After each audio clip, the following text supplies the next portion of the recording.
නමෝ තස්ස භගවතු අරහතු සම්මා සම්බුද්දස්ස නමෝ තස්ස භගවතු අරහතු සම්මා සම්බුද්දස්ස නමෝ තස්ස භගවතු අරහතු සම්මා සම්බුද්දස්ස බිම්බිසාරෝ අහං භගවා බිම්බිසාරෝ අහං සුගතාති ඉදං සත්තමං හෝ අහං හන්තේ විස්සවනස්ස මහරජස්ස සාම්භ්‍යතං උප්පජ්ජාමිති.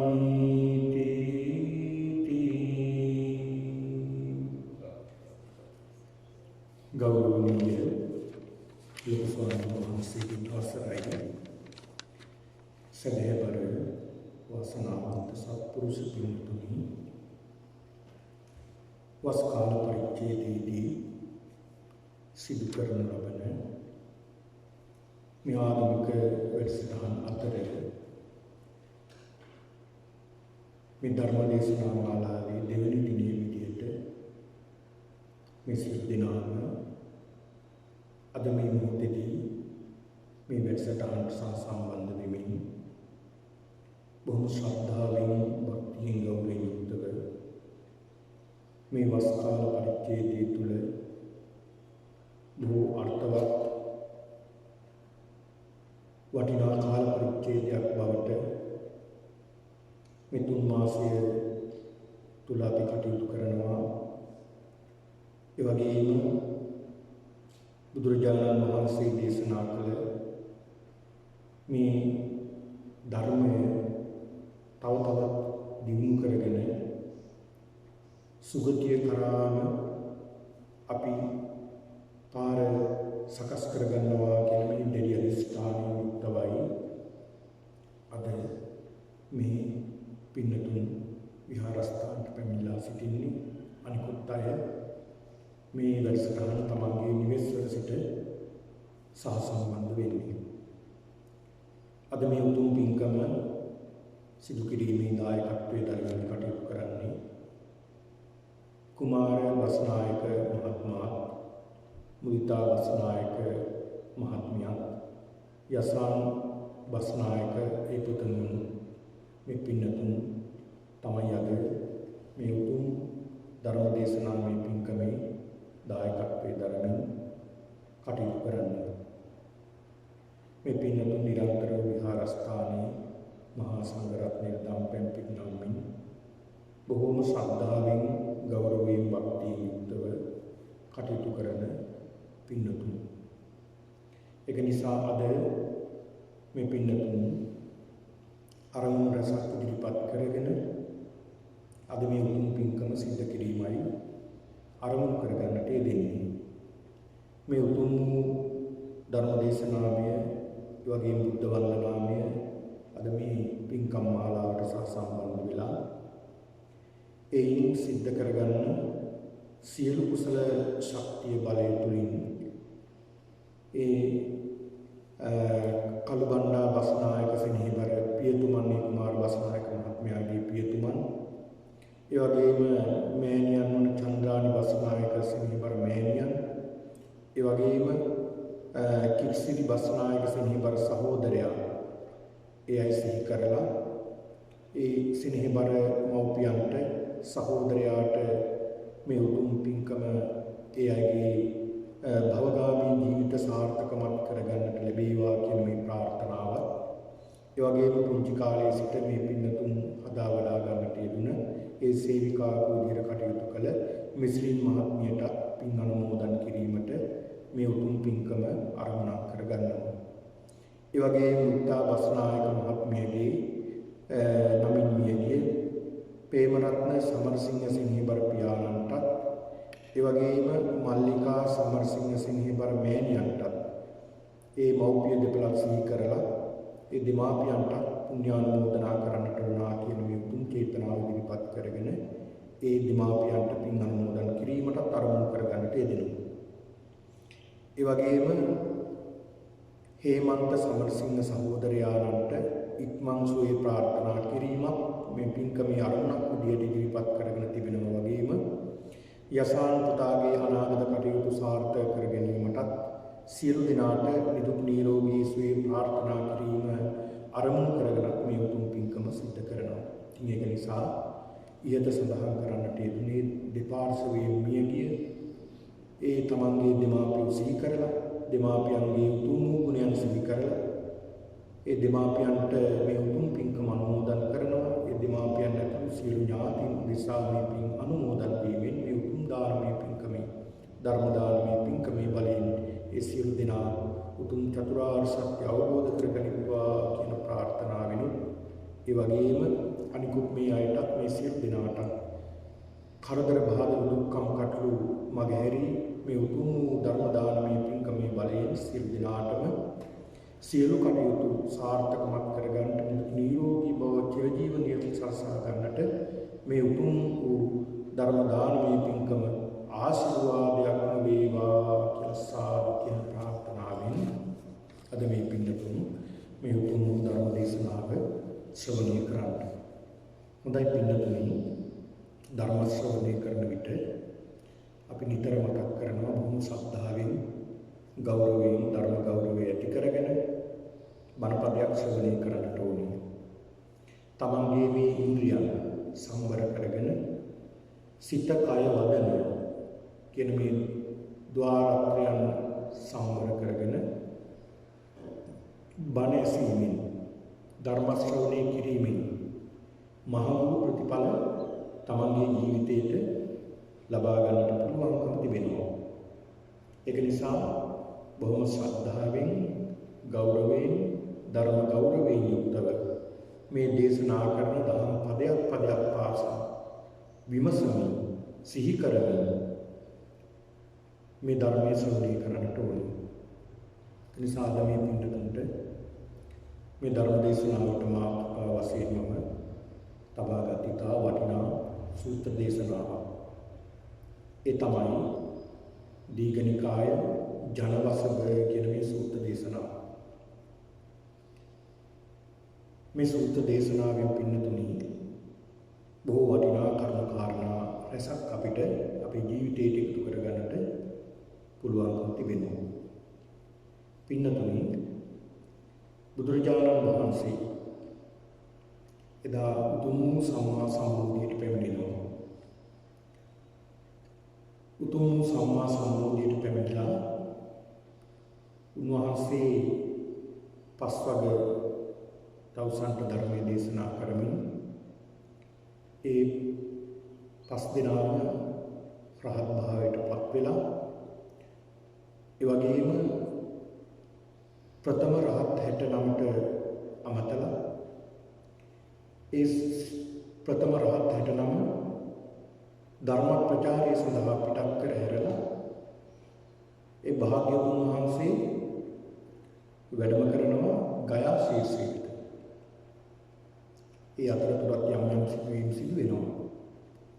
ඒ ගයා ශීර්ෂයට වැඩම කළේ උරුවෙල් කාශ්‍යප, නදී කාශ්‍යප, ගයා කාශ්‍යප කියන මේ ජටිලයන් තුන්දෙනා.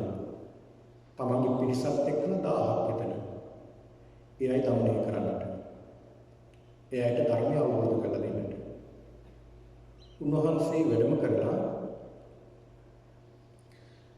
ඒ ස්ථානට වැඩම කරලා බොහෝ සෙයින් උන්වහන්සේ ප්‍රාතිහාර පාලා නොඑක් විදියට උන්වහන්සේ ප්‍රාතිහාර පාමින් මේ උරුවෙල් කාශ්‍යප පැහැදීමට ලක් කරගන්නවා මේ ධර්මයේ කෙරෙහි. මේ තුන්දෙනාම පැවිදි භාවයට පත් වෙනවා. දහසක් දෙනෙක් පැවිදි භාවයට පත් වෙනවා. ඒකට ඔක්කොම පිරිස 1003ක්. ඒ භාග්‍යවතුන් වහන්සේ මේ දහසක් පමණ භික්ෂුන් වහන්සේලා සමග ගයා ශීර්ෂයේ ඉඳලා උන්වහන්සේ වැඩම කරනවා. රජගහනුවර සුප්පතිට්ඨිත කියලා චේතියක් තියෙනවා. චේතිය කියලා කියන්නේ නුගරුකක්. ඒකට කියන්නේ සාල නුගරුක. ඒකට කියන්නේ විපට්ඨිත චේතිය කියලා මේ ස්ථානට වැඩම කරනවා. මේ අවස්ථාවේ පින්නතුනි මේ ප්‍රදේශයේ මගධ රාජ්‍ය ප්‍රදේශයක්. මේ ප්‍රදේශයේ රජකම් කළේ බිම්බිසාර මහරජතුමා. මේ බිම්බිසාර මහරජතුමාට දැනගන්නට ලැබෙනවා, අහන්නට ලැබෙනවා. ඒ භාග්‍යවතුන් වහන්සේ සම්මා සම්බෝධියට පැමිණිලා උතුම් සම්බෝධියට පැමිණෙන බුද්ධ උත්තමයෙක්. මෙන්න වැඩම කරන තමන්ගේ රාජ්‍යට රජගහනුවර වැඩ ඉන්නවා කියලා අහන්නට ලැබෙනවා. රජතුමා වහවහාම තමන්ගේ පිරිසත් එක්කලා සඳහන් කරනවා 1,20000 තමන්ගේ පරිවාර ජනයා සමග මේ රජතුමා බුදුරජාණන් වහන්සේ දකින්න යනවා. දකින්න ගිහිල්ලා බුදුරජාණන් වහන්සේට වන්දනා කරලා උන්වහන්සේ ධර්ම දේශනා කරනවා මේ බිම්බිසාර මහරජතුමාට. මේ රජු පින්නතුනි ධර්මයේ ශ්‍රවණය කරනවා. මේ රජු හරි පුණ්‍යවන්ත කෙනෙක්. පෙර සසරේ පවා පුණ්‍යවන්ත ඉර්ධීන් තිබුණ කෙනෙක්. පින්වත් කෙනෙක්. මේ රජතුමා ධර්මයේ ශ්‍රවණය කරනවා. රජතුමාට ධර්මය අවබෝධ වෙනවා. ඒ වාඩි වෙලා හිටපු ආසනයෙන් නැගිටින්නේ සෝවාන් වෙලා. ඔන්න බලන්න සෝවාන් වෙලා තමයි වාඩි වෙලා හිටපු ආසනයෙන් නැගිටින්නේ. දැන් ගිය සතියේ මම දේශනා කළා සාමාන්‍ය ඵල සූත්‍රය. ඒක ශ්‍රවණය කරපු ඒ රජතුමාගේ පුතා සෝවාන් වෙන්න බැරුව ගියා. අකුසලයකට වැටුණා. ආනන්තරී පාප කර්මයකට අහු වුණ නිසා ධර්මය අවබෝධ කරගන්න බැරුව ගියා. හැබැයි බිම්බිසාර මහරජතුමා සෝතාපන්න පුද්ගලෙක් බවට පත් වුණා. පින්නතුනි මේ සෝතාපන්න භාවයට පත් වුණ මේ රජතුමා අතිශය ප්‍රීතියට පත් වෙනවා. අතිශය ප්‍රීතියට පත් වෙලා බුදුරජාණන් වහන්සේට වන්දනා කරලා කියනවා ස්වාමීනි භාග්‍යවතුන් වහන්සේ මට මගේ ජීවිතේ බලාපොරොත්තු පහක් තිබුණා. ආසාවන් පහක් තිබුණා. ඒ බලාපොරොත්තු පහකින් යුක්තවයි මම මගේ ජීවිතය ගත කළේ. මේ බලාපොරොත්තු ටික ඉෂ්ට වේ කියලා මම පුදුමාකාර සතුටකින් තමයි මේ බලාපොරොත්තු පහ හිතේ තියාගෙන හිටියේ. භාග්‍යවතුන් වහන්සේ එකක් තමයි අහෝ වතමන් රාජ්‍ය අභිසිංචය. භාග්‍යවතුන් වහන්සේ මට මේ මගධයේ රජකම කවදාද ලැබෙන්නේ? මගධයේ රජකම කවදාද ලැබෙන්නේ කියලා මම බොහොම සතුටින් හිටියා බලාපොරොත්තු වෙලා. ඒක මට ලැබුණා.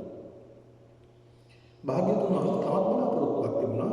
තස්සකමේ විදිතං අරහං සම්මා සම්බුද්ධෝ ඔක්කමෙය්‍ය.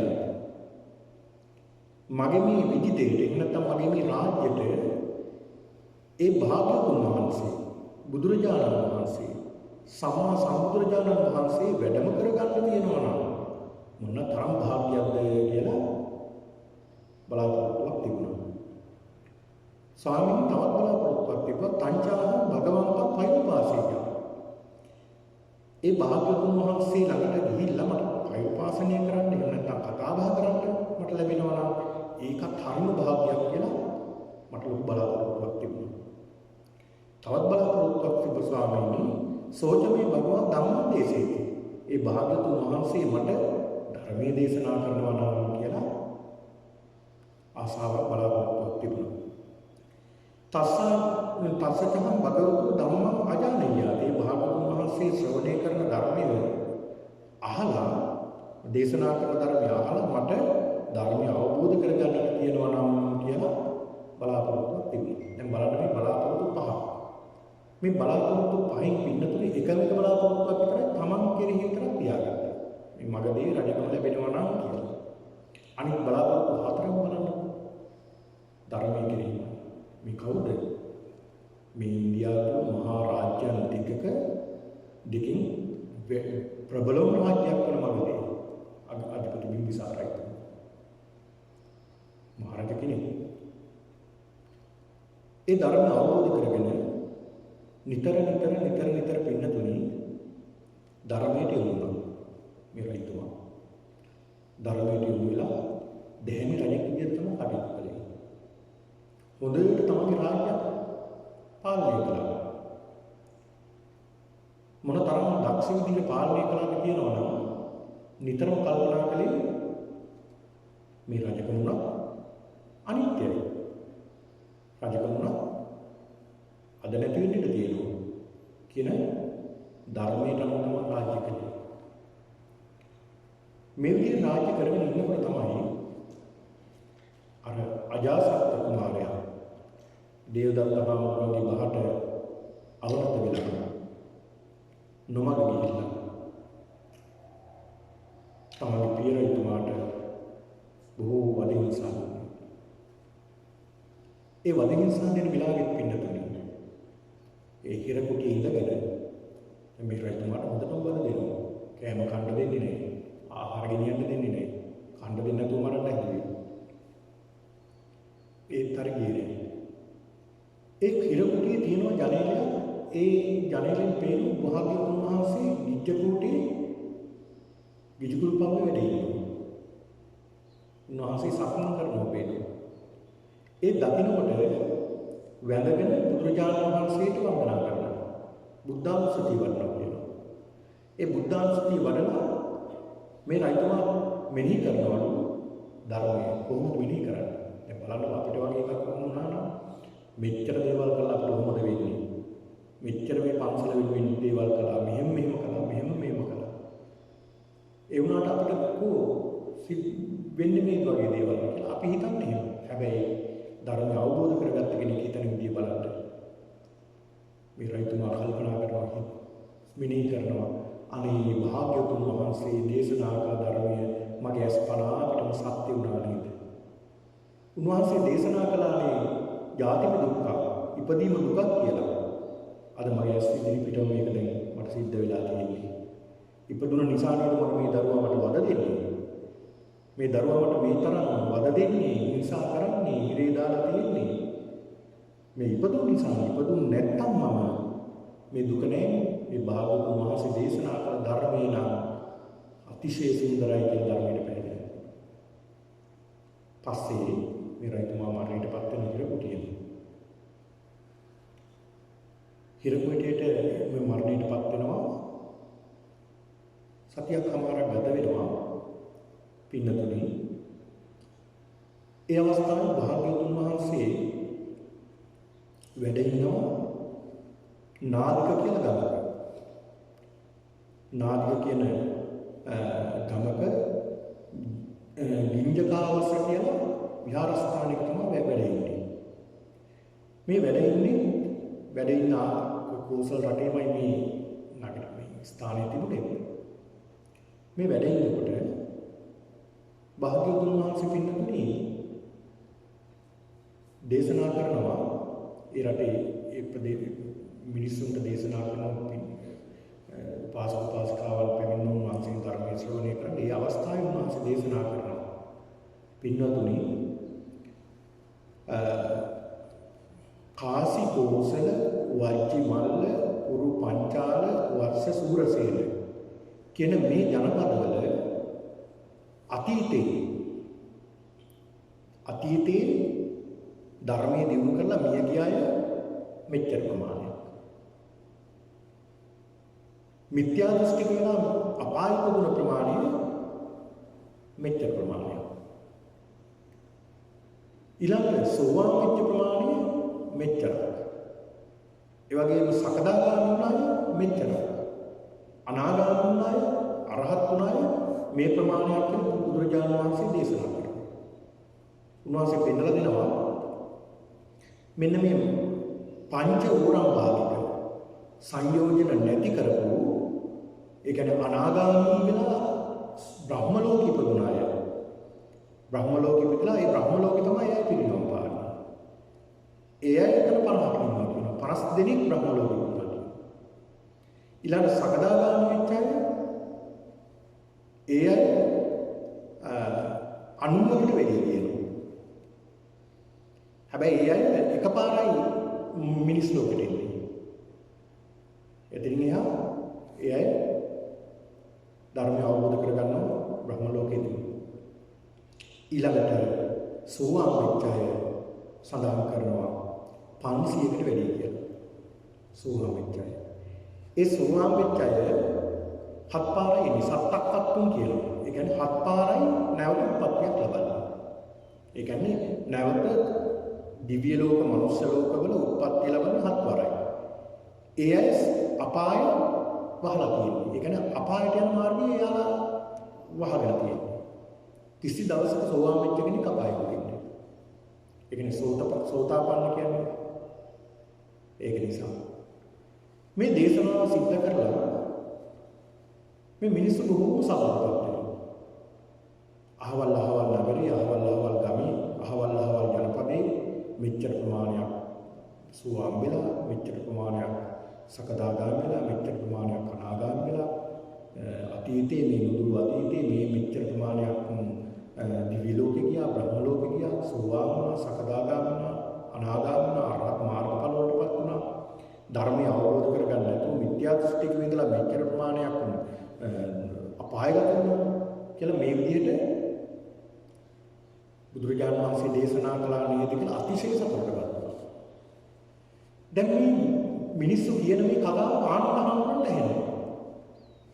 ආනන්ද හාමුදුරන්ට ඇහෙනවා ඉතින් ආනන්ද හාමුදුරුවෝ උන්වහන්සේ කල්පනා කරනවා භාග්‍යවතුන් වහන්සේ මෙහෙම දේශනා කළා කියලා. කාසිකෝසල, වජ්ජමල්ල, කුරු පංචාල, වස්ස සූරසේන මේ කියන ජනපදවල මෙච්චර ප්‍රමාණයක් සෝවාන් වුණා, සකදාගාමී වුණා මෙච්චර ප්‍රමාණයක්, මේ ධර්මයට යොමු වෙලා මෙච්චර ප්‍රමාණයක් මේ විදිහට ධර්ම අවබෝධය කරගත්තා, මේ මරණයටපත් වෙලා මේ තැන්වල ඉපදුනා, දිව්‍ය ලෝකේ, බ්‍රහ්ම ලෝකේ මරණයටපත් වෙලා ඉපදුන ප්‍රමාණය ගැන බුදුරජාණන් වහන්සේ දේශනා කළා කියලා. ගණන් මිනුම් නැතුව. අනේ භාග්‍යවතුන් වහන්සේ කොච්චර හොඳද මේ මිනිස්සු අතිශය ප්‍රීතියටපත් වෙලා. අනේ භාග්‍යවතුන් වහන්සේ ඇයි මේ ඉන්න නගරය අය ගැන කියන්නේ නැත්තේ කියලා ආනන්ද හාමුදුරන්ට හිතෙනවා. ආනන්ද හාමුදුරන්ට හිතෙනවා. දැන් ආනන්ද හාමුදුරුවෝ රැය එළි වෙනකම් මේ ගැන හිතන්නේ. භාග්‍යවතුන් වහන්සේ මේ වගේ දේවල් දේශනා කළා නේද? ඒ භාග්‍යවතුන් වහන්සේ දේශනා කළ මේ දේශනේ අතිශය සතුටුපත් වුණා මිනිස්සු මේ දේශනේ අහලා. ඒක නිසා මේ බුදුහාමුදුරුවෝ මේ වැඩ ඉන්න මේ මගදී කී දෙනෙක් අංගමගද කියන මේ රාජ්‍යයන් දෙකේ මේ ප්‍රදේශයේ කී දෙනෙක් මේ වගේ ධර්ම අවබෝධය කරගෙන දිව්‍ය ලෝක, බ්‍රහ්ම ලෝකවල සුගතියට ගියාද කියලා දේශනා කරන්නේ නැත්තේ ඇයි කියලා ආනන්ද හාමුදුරන්ට හිතුණා. දැන් ඇයි එළියනකම් ආනන්ද හාමුදුරුවෝ මේක කල්පනා කළේ. ඒ කල්පනා කරලා දැන් උදෑසන බුදුරජාණන් වහන්සේ බැහැගෙන ගියා. ගිහිල්ලා බුදුහාමුදුරන්ට පසඟ පිටවල වන්දනා කරලා එකක් පසක ඉඳගෙන කියනවා ස්වාමීනි භාග්‍යවතුන් වහන්සේ ඔබ වහන්සේ මේ වගේ දෙයක් දේශනා කළා.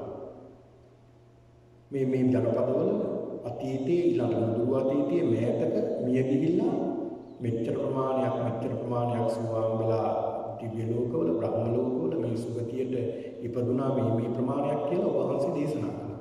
ඒ මිනිස්සු හරියට සතුටු වෙනවා. බොහෝ ස්නේහි සතුටු වෙනවා.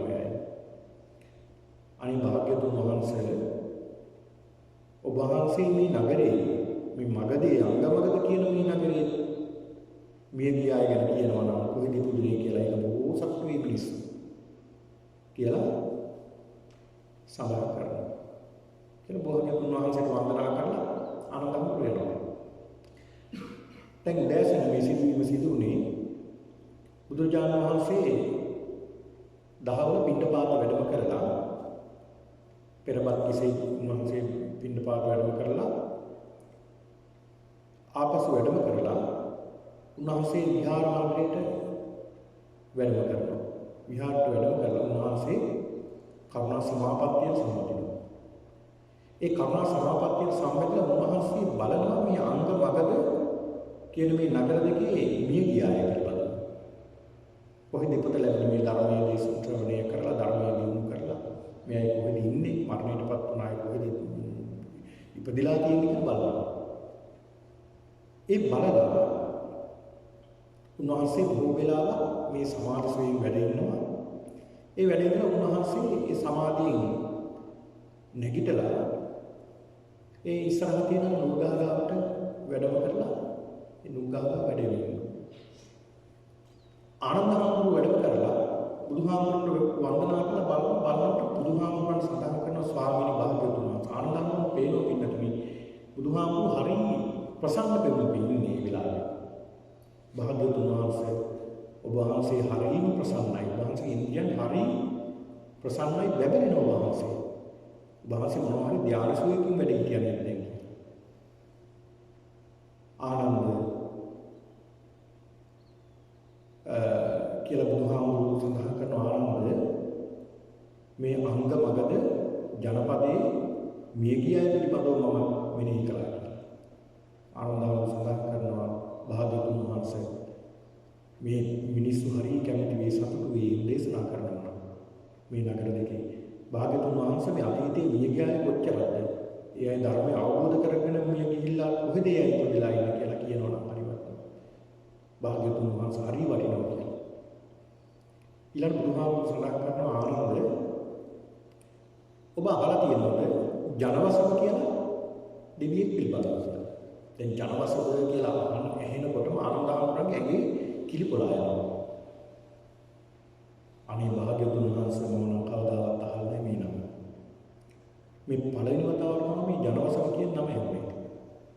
භාග්‍යවතුන් වහන්සේ මගේ මේ ඒ වචනේ අහලා භාග්‍යවතුන් වහන්සේ මගේ මේ ඇඟ කිලිපොලා ගියා කියලා සඳහන් කරනවා ආනන්ද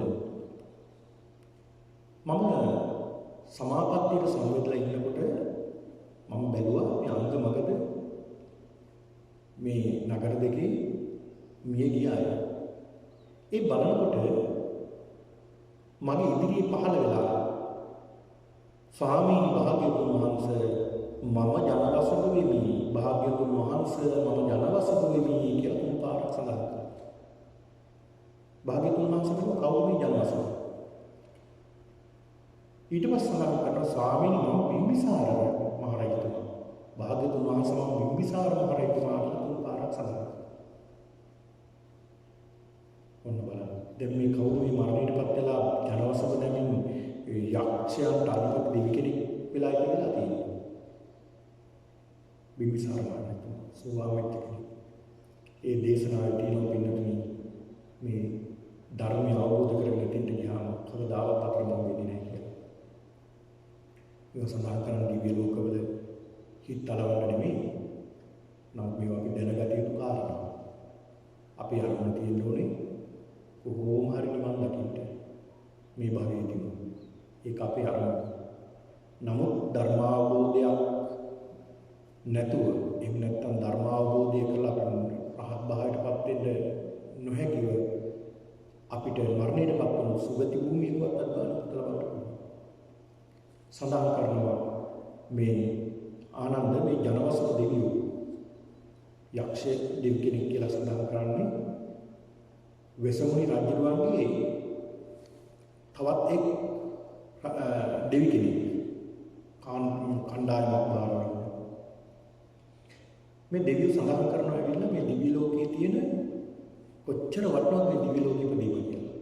සඳහන් කරනවා ස්වාමීන් භාග්‍යවතුන් වහන්සේ ධර්මය අවබෝධ කරගෙන දිවි ලෝකෙ ඉපදුනහම ඒ දිව්‍ය ලෝකයේ ඉපදුනහම තියෙනවා පුදුමාකාර සතුටක් සැනසීමක් ධර්මයේ කෙරෙහි හිත යොමු කරගන්න ආර්ය අවස්ථාවක් තියෙනවා එතන. ස්වාමීනි භාග්‍යවතුන් වහන්සේ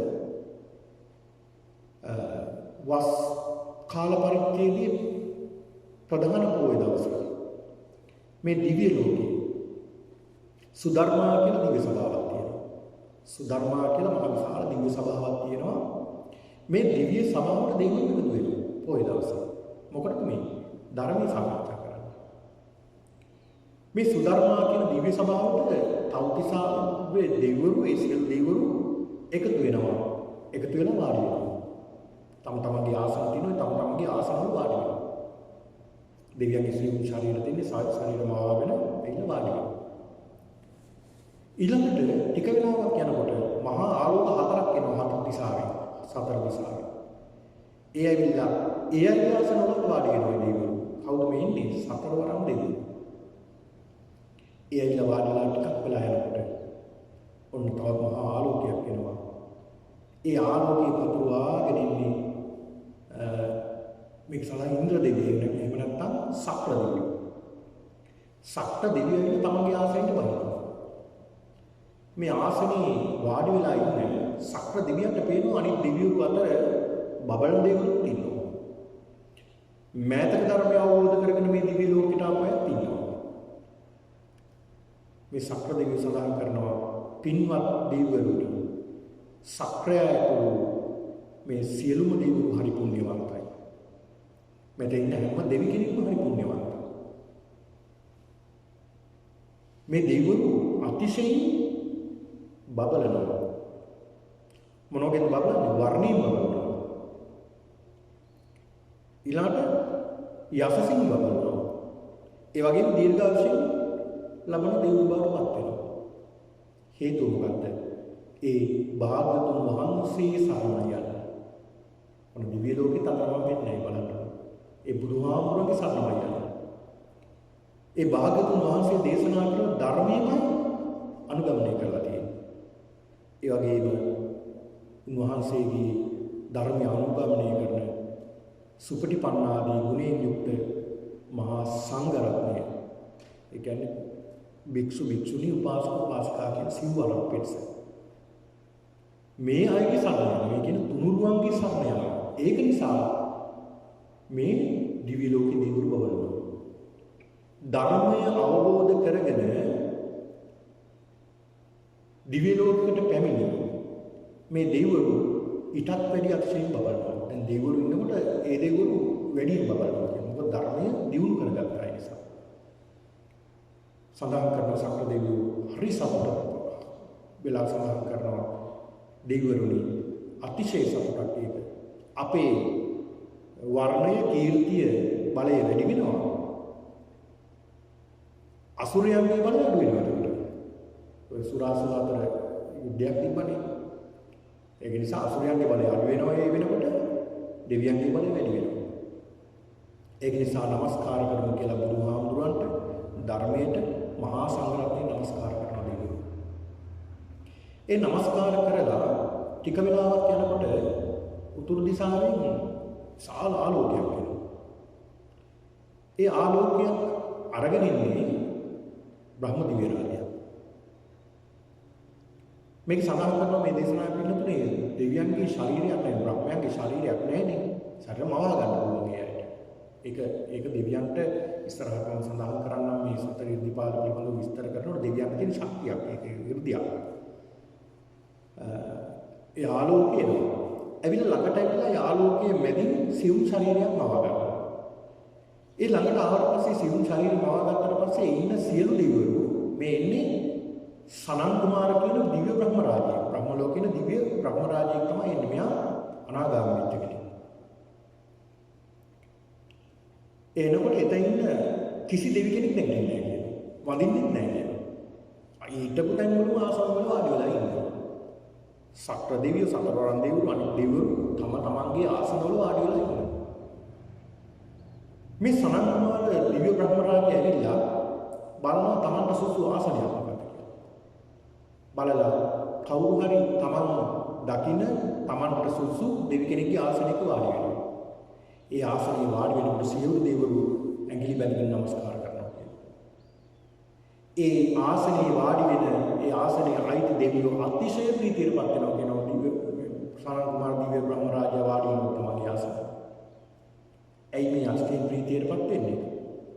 ඒ තමන්ගේ බලයත් තමන්ගේ කීර්තිය අසසත් බැබලීමක් දෙනේකට. හරියට කොච්චර සතුට වෙනවද කියලා මේ උදාහරණයක් දක්වනවා. ඔටුනු පරන්දපු රාජකුමාරී මොනතරම් සතුටක් විඳිනවද? මේ තරම් සතුටක් විඳිනේ කරනවා. ඒ වාඩි වෙලා සඳහන් කරනවා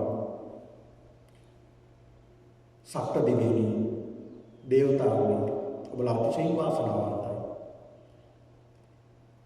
මේ දෙවිවරු මෙතන ඉන්න දෙවිවරු අතිශයින් බබලනවා. කීර්තියෙන් යසසින් වර්ණයෙන් අතිශයින් බබලනවා. ඔබ මේ බබලන්නේ වෙන හේතුවක් නිසා නෙවෙයි. ඒ භාග්‍යවතුන් වහන්සේගෙන් සරණ යන නිසා.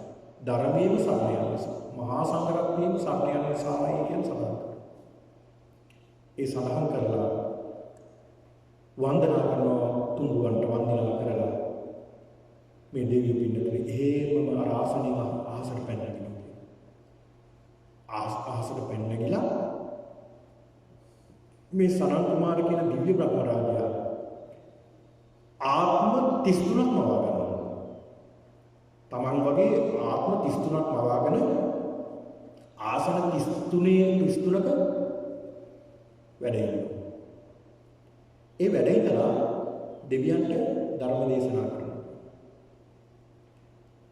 මේ දෙවියන්ට කියනවා පින්නතුනේ අට්ඨාරස බ්‍රහ්මස්වර කියලා. ඒ කියන්නේ මහා බ්‍රහ්මයාට තියෙනවා බ්‍රහ්මසර 8ක් තියෙනවා.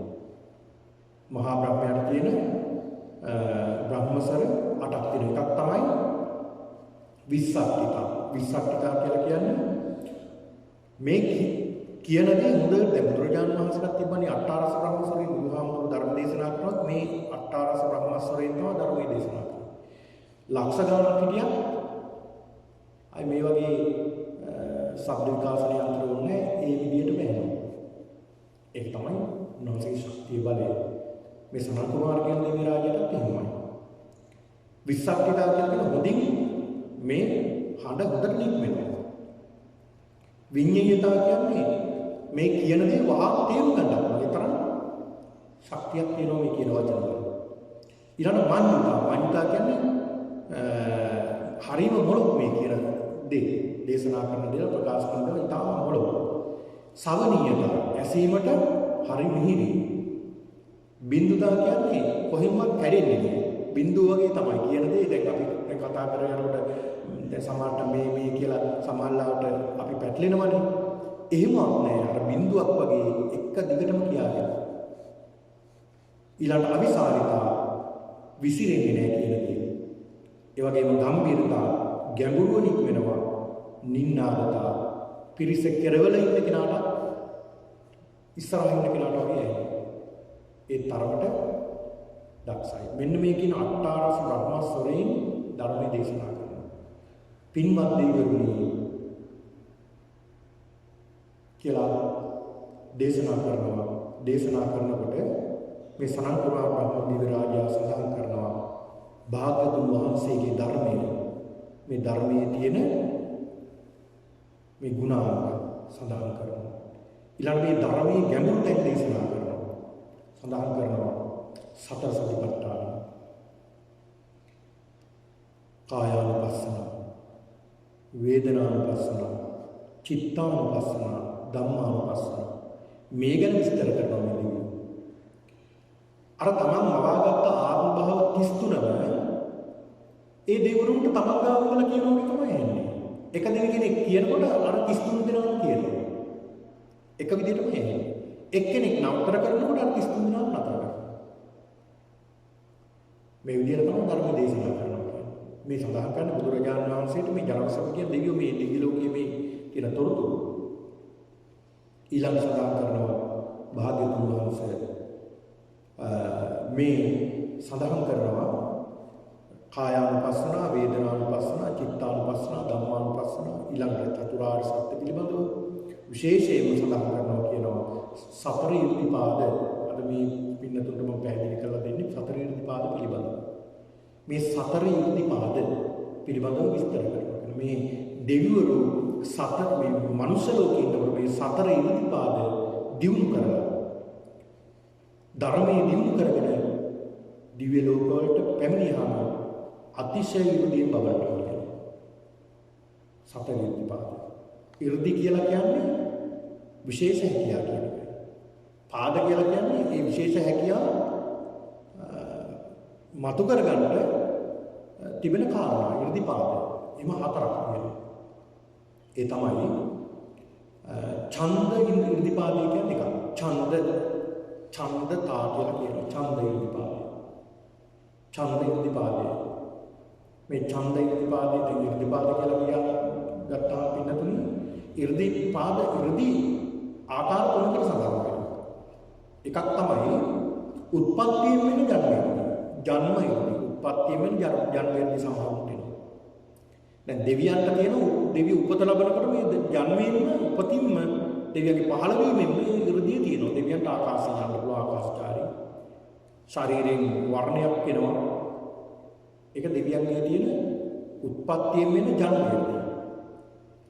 දැන් බලන්න කප්ටෙක් ගත්ත කපටට උත්පත්තියෙන්ම ටික දවසක් යනකොට බිත්තරෙන් එළියට ඇවිල්ලා ටික දවසක් යනකොට මේ කපටට ඉගිල්ලෙන්න පුළුවන්. අහසින් යනවා. ඒකේ ඒ සතා ලබන ඉර්ධියක්. එම විශේෂ හැකියාව තියෙන උත්පත්තියෙන් සිද්ධ වෙනවා. උත්පත්තිය නිසා. තමන්ගේ උත්පත්තියෙන් මේ සත්‍යයන් සමාලාට දෙවියන්ට බ්‍රහ්මයන්ට උත්පත්තියෙන්ම එමෙ 이르දි කොටසක් හිමි වෙනවා.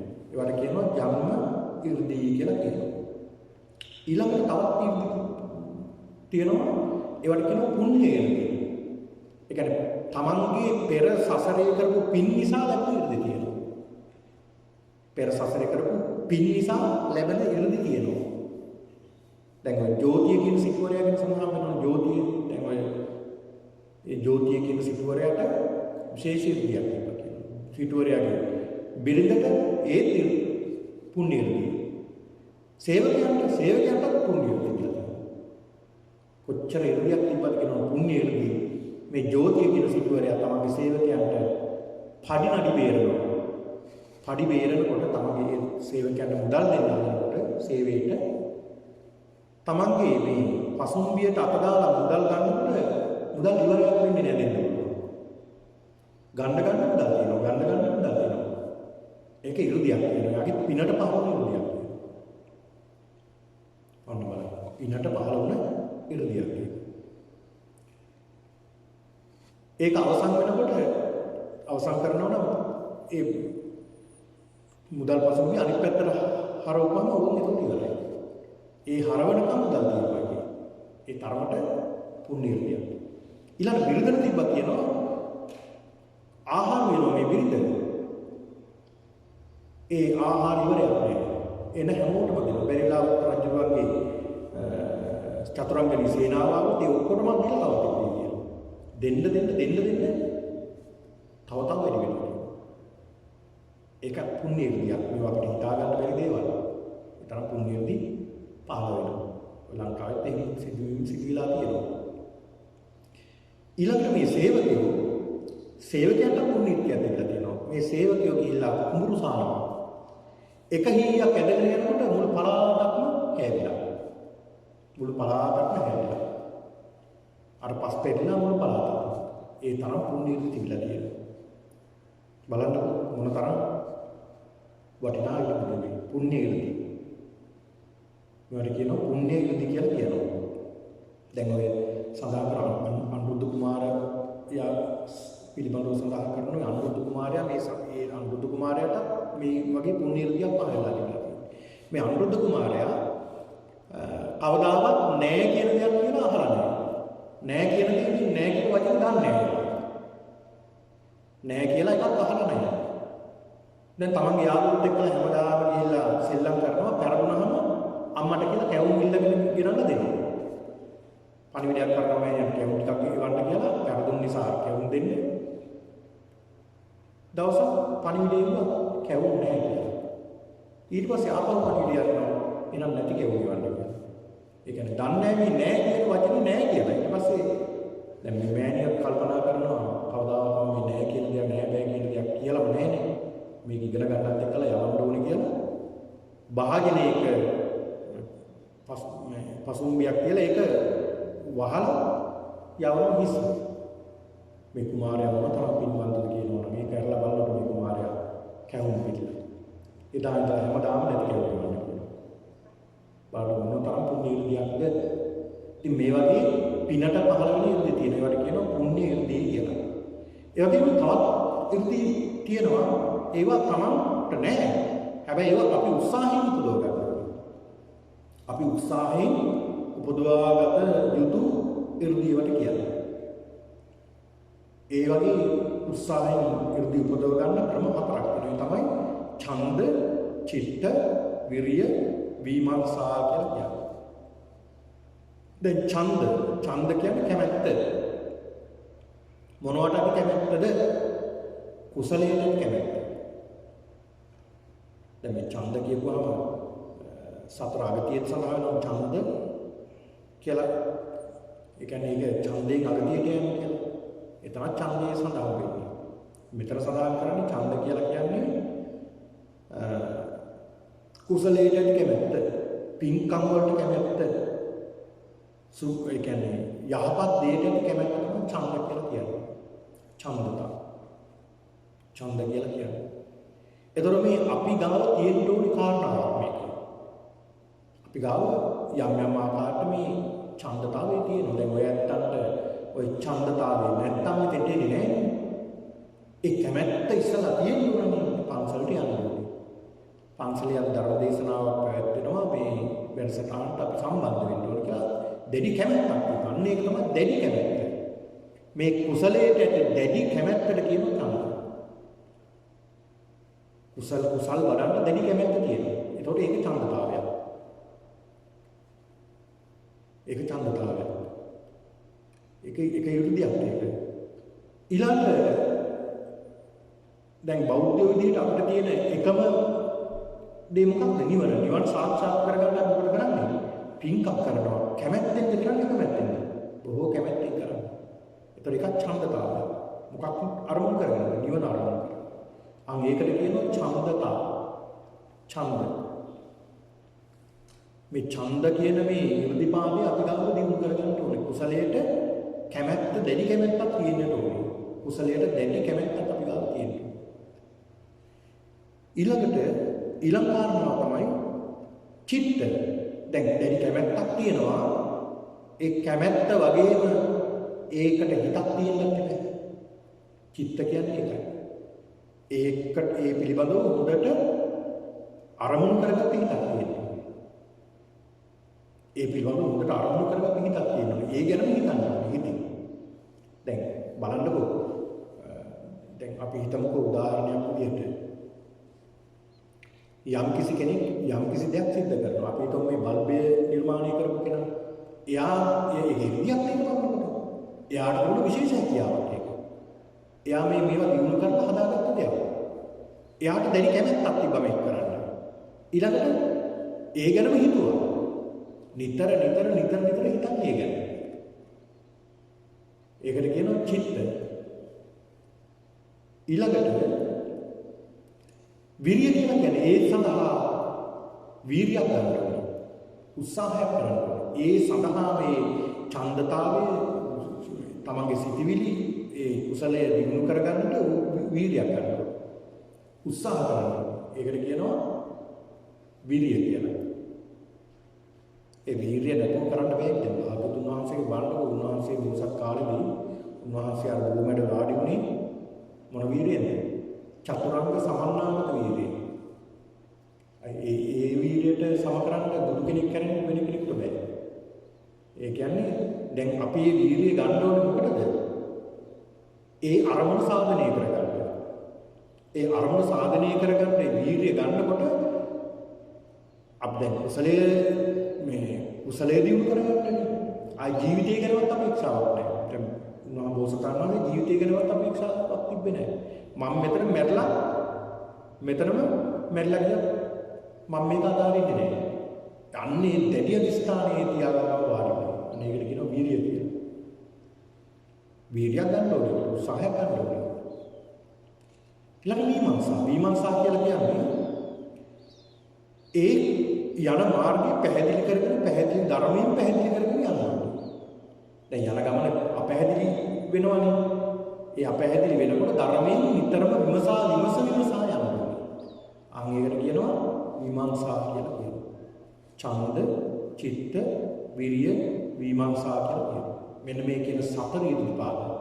මේවා අපේ ජීවිතේ නිතර පුරුදු කරන මේවා සත්‍තිස් බෝධිපාක්ෂික ධර්ම වලක් වෙන්න තුන මේක සඳහන් වෙනවා. සත්‍තිස් බෝධිපාක්ෂික ධර්ම වල එක කොටසක් තමයි මේ කියන සතර ඉරිපාද. මේ ඉරිපාද අපි ගාව ධර්මවලට ටික වර්ධනය වෙලා තියෙනවා. දැන් මේවා අකුසලයට වර්ධනය අකුසල ඉරිදි බවට පත් වෙනවා. කුසලයේ වර්ධනය කුසල ඉරිදි බවට පත් වෙනවා. මේවා දිනු කරගෙන තමයි ඔය නොයේ ප්‍රාතිහාර කරන්නේ. නොයෙක් සත්තු මවන්නේ, ඊළඟට නොයෙක් රූප මවන්නේ, ඊළඟට නොයෙක් තමන්ගේ තමන් විවිධ රූප මවන්නේ, ඊළඟ තමන් වගේ විවිධ රූප මවන්නේ. මේ වගේ 이르දි ප්‍රාතිහාර පාන්න පුළුවන්. මෙන්න මේ කියන 이르දි සතර ඉර්ධිපාද දිනු කිරීමෙන් තමයි. ඔන්න බලන්න සතර ඉර්ධිපාද දිනු කිරීමෙන්. හැබැයි මේ සතර ඉර්ධිපාද දිනු කරා කියලා ඒක නිවන්ට පාදක වෙන කාරණාවක් නෙමෙයි. නමුත් නිවන්ට යන මාර්ගය සකස් වීමක් තියෙනවා ඒකට.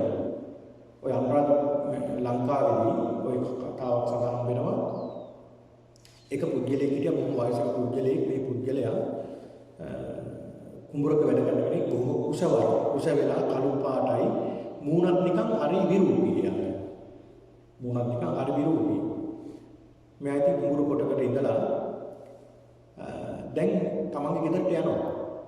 යන අතරමඟ ස්වාමීන් වහන්සේ නමක් තව පුංචි ස්වාමීන් වහන්සේලා දෙතුන් නමක් එක්කලා මේ පාරේ වැඩම කරනවා. වැඩම කරනකොට පුංචි හාමුදුරුවෝ ඔය කවඩකම් කරගෙන තමයි යන්නේ. අර වයසක කෙනාගේ මුණ දැකලා එක පුංචි හාමුදුරුවෝ කියනවා අනිත් පොඩි හාමුදුරුවන්ට මේ ඔබ වහන්සේගේ තාත්තා අර විරූපී පුද්ගලයා පෙන්නලා.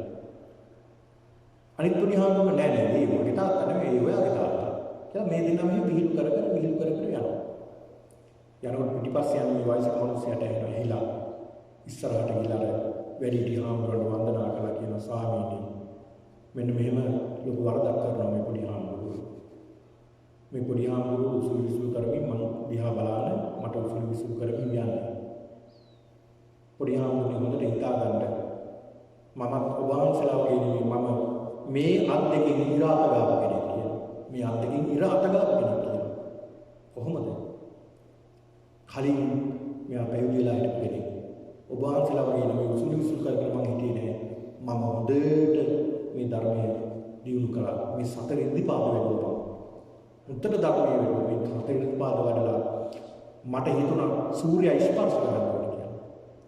ඉර හදපාව වෙනතුරු මේ ඉර්ධිපාද වැඩි දියුණු කිරීමෙන් ස්පර්ශ කරන්න පුළුවන්. එහෙම කෙනෙක් මම පොඩි හාමුදුරුවනේ කියලා. ඒ වුණාට මම සතර ඉර්ධිපාද දියුණු කළා විතරයි මේ භික්ෂුන් වහන්සේලා අතර බොහෝම ජනප්‍රිය ඉර්ධිපාද වලට කෙනෙක් දක්ෂ කෙනෙක් කියලා. මම හරි මාන්නෙන් හිටියේ දවසේ. හැබැයි ඉර්ධිපාද වැඩුවා විතරයි මට සතර සතිපට්ඨාන වඩා ගන්න බැරුව ගියා. අන්තිමට මගේ රාගය බලවත් වෙලා මට සුළු ගන්න දුන්නා. අද මට මේ තත්ත්වයටපත් වුණා. ඒ හින්දා වහන්සේලා වගේ සුළු කරගෙන හිටියා නම් මේ ටිකවත් නෑ මට. ඒ හින්දා වහන්සේලා මේ ධර්මය අනුගමනය කරන්න කියලා සඳහන් කළා කියනවා. මෙන්න බලන්න මේ සතර ඉර්ධිපාද.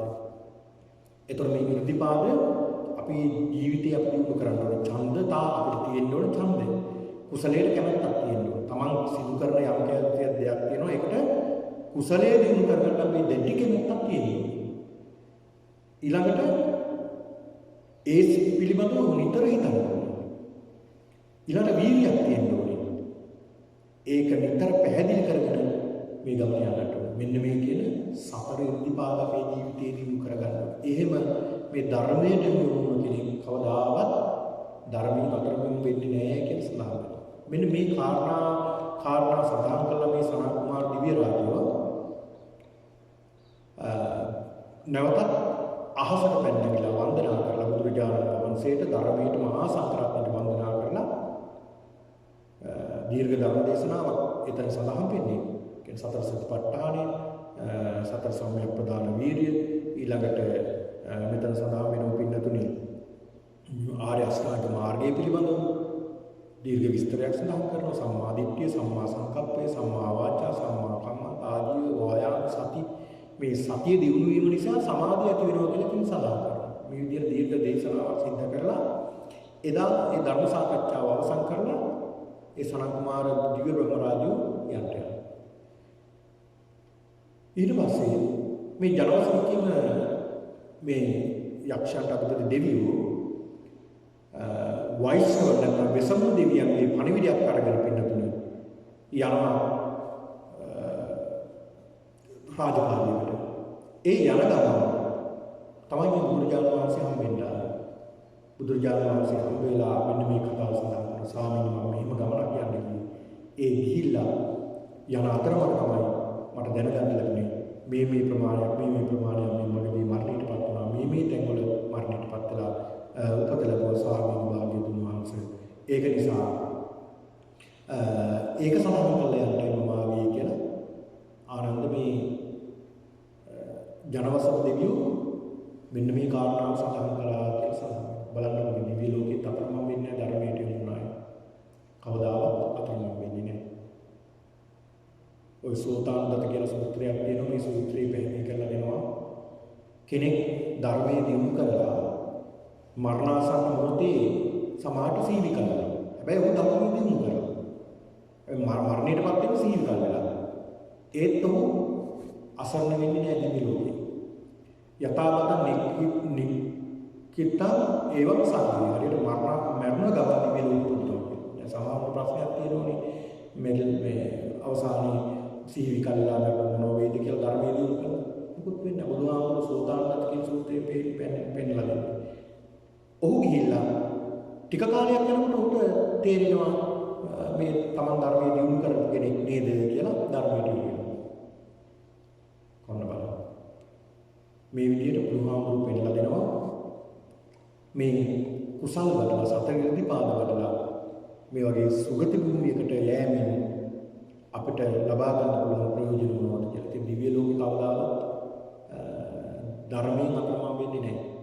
ධර්මයේ තුල තියෙන ධර්මය අවබෝධ කරගත්තා ඒ ස්ථිතිය. ඉතින් ඒක නිසා පින්නතුනි අපි නිතර මෙන්න මේ කියන සතර සතිපට්ඨානීය සතර සම්‍යක් ප්‍රධාන වීර්ය ආර්ය අෂ්ටාංගික මාර්ගය ඒ වගේම මේ පැහැදිලි කළ සතර ඉර්ධිපාද අපේ ජීවිතේ දියුණු කරගෙන අප සියලු දෙනාටම මේ ධර්මය අවබෝධ කර ගැනීමට මේ උතුම් පුණ්‍ය ශක්තිය මේ ධර්ම දේශනාවේ පින්කම හේතු වාසනා වේවා කියන මේ ප්‍රාර්ථනාවෙන් යුක්තව කටයුතු කරමු. අද මේ උතුම් පින්කමේ දායකත්වයේ ධර්මයෙන් කටයුතු කළේ ඒ කුමාර බස්නායක මහත්මයාත් මුදිතා බස්නායක මහත්මියත් යසාන් බස්නායක පුතත් විසින් අද මේ පින්නතුන්ගේ මේ අරමුණ වශයෙන් කුමාර බස්නායක මහත්මයාගේ ඒ කළුගණ්ඩා බස්නායක සෙනීබර පියාණන්ට චන්ද්‍රානි බස්නායක සෙනීබර මෑණියන්ට ඒ වගේම කිත්සිරි බස්නායක සහෝදරයාට පින් අනුමෝදන් කිරීම ආරම්භ කරගෙන ඒ වගේම මේ මිස්ලින් මහත්මියට ඒ සහායකාවක් විදිහට වැඩ කටයුතු කළ එතුමියටත් පින් අනුමෝදන් කිරීමටත් ඒ මුදිතා බස්නායක මහත්මියගේ ප්‍රේමරත්න සමරසිංහ සෙනීබර පියාණන්ට මල්ලිකා සමරසිංහ සෙනීබර මෑණියන්ටත් පින් අනුමෝදන් කිරීමට මේ උතුම් පින්කම සිද්ධ කරනවා. ඉතින් ඒ සියලු දෙමාපියන් ඇතුළු මියගිය සියලු ඥාතීන් උදෙසා මේ පින් අනුමෝදන් කරනවා.